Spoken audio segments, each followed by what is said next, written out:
बिहार में विधानसभा चुनाव आने वाला है और हलचल तेज है।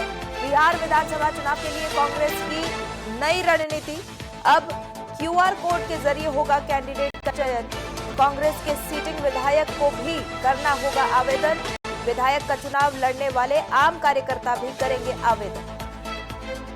नई रणनीति लेकर कांग्रेस विधानसभा चुनाव में आई है, जब क्यूआर कोड के माध्यम से अब कैंडिडेटों का चयन होगा। कांग्रेस के सीटिंग विधायक और विधायक का चुनाव लड़ने वाले आम कार्यकर्ता भी अब इसके जरिए आवेदन कर पाएंगे।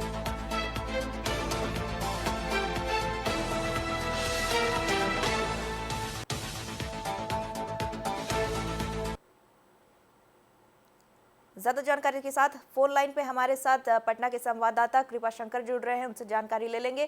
कृपा, बिहार विधानसभा चुनाव आने वाला है और कांग्रेस ने एक नई रणनीति बनाई है, क्यूआर कोड के माध्यम से अब आवेदन होगा। इसके क्या कुछ फायदे जो है पार्टी को मिल सकते हैं?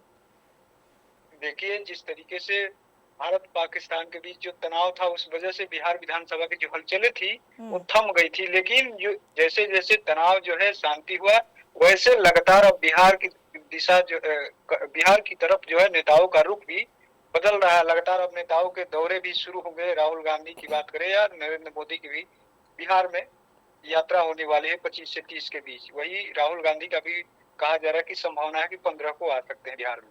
तो कहीं ना कहीं कहे तो बिहार में राजनीतिक अब सरगर्मी तेज हो जाएगी। और क्यूआर कोड के जरिए की बात करें तो कांग्रेस ने एक नया प्लान तैयार किया है, कैसे अपने लोगों को साथ में जोड़ा जाए और कैसे उनको एक तरीके से मैसेज दिया जाए कि कांग्रेस जो है धरातल पर जुड़े हुए लोगों को ही टिकट देगी और इसमें निष्पक्ष तरीके से चयन होगा। अब देखना ये भी होगा दिलचस्प कि आखिर में क्या वाकई में क्यूआर कोड के जरिए निष्पक्ष लोगों का ही चयन हो रहा है, क्योंकि क्यूआर कोड में तो वैसे भी लोग आवेदन करेंगे जो लोग पूंजीपति है, जो लोग का बैकग्राउंड जो है ऐतिहासिक अलग एक पहचान है, और सामान्य कार्यकर्ता भी करेंगे। तो उसमें कैसे चयन होगा? हालांकि प्रदेश अध्यक्ष ने कहा कि हमको भी आवेदन करना होगा अगर हम चुनाव लड़ेंगे, या तमाम जो लोग हैं वो लोग भी आवेदन करेंगे। तो कहीं ना कहीं कांग्रेस का पूरी तरीके से मैसेज है कि 243 सीटों पर हम जो है कैंडिडेट उतारेंगे और जहां महागठबंधन से समझौता होगा वहां पर हमारे उम्मीदवार जो है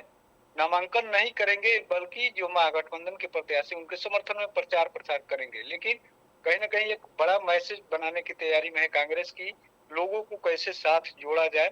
25 की लड़ाई को मजबूत करने के लिए बड़ा कदम माना जा रहा है।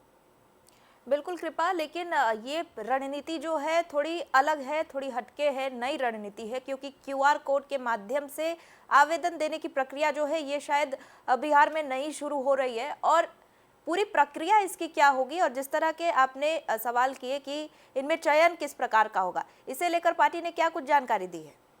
देखिए, पार्टी की तरफ से कहा गया कि वो अपना जो है बायोडाटा एक तरीके से होता है तो बताते हैं कि हमने इतने सालों से कांग्रेस के साथ जुड़ करके क्या क्या काम किया। तो वही सेम प्रक्रिया है कि आपने कितने दिनों तक झंडा पार्टी का उठाया, कितने रैलियों में आपने गया, उस सभी तस्वीरों को आपको साझा करना है। पार्टी उसके अंदर क्यूआर कोड के जरिए फार्म भरना है। 6 क्राइटेरिया है, वो 6 क्राइटेरिया को फुलफिल करके करना होगा आपको। फिर उसके बाद से पार्टी उस पर विचार करेगी। चलिए, बहुत बहुत धन्यवाद तमाम जानकारियों के लिए कृपा। तो ये एक नई रणनीति कांग्रेस लेकर आई है बिहार विधानसभा चुनाव के मद्देनजर। अब फिर से एक बार बिहार में हलचल तेज हो गई है। कांग्रेस ने एक नई रणनीति बनाई है जिसके माध्यम से एक क्यूआर कोड जो है लॉन्च किया गया है पार्टी की ओर से, और इस क्यूआर कोड के जरिए ही अब कैंडिडेटों का चयन होगा। आवेदन अगर दी जा सकती है तो कोई भी इस पे आवेदन दे सकता है। कांग्रेस के सीटिंग विधायक से लेकर विधायक का चुनाव लड़ने वाले जो आम कार्यकर्ता है पार्टी के, वो भी इस माध्यम से अब आवेदन दे पाएंगे। हालांकि ये देखने वाली बात होगी कि कांग्रेस की ये रणनीति कितनी सफल होगी, क्योंकि इसकी चयन प्रक्रिया किस प्रकार से होगी, वास्तविकता में जो चयन प्रक्रिया होगी वो कितनी निष्पक्षता से होगी, और क्या नए चेहरों को इस माध्यम से अपॉर्चुनिटी मिल सकता है, अवसर मिल सकता है, ये बड़ी बात होगी, देखने वाली बात होगी।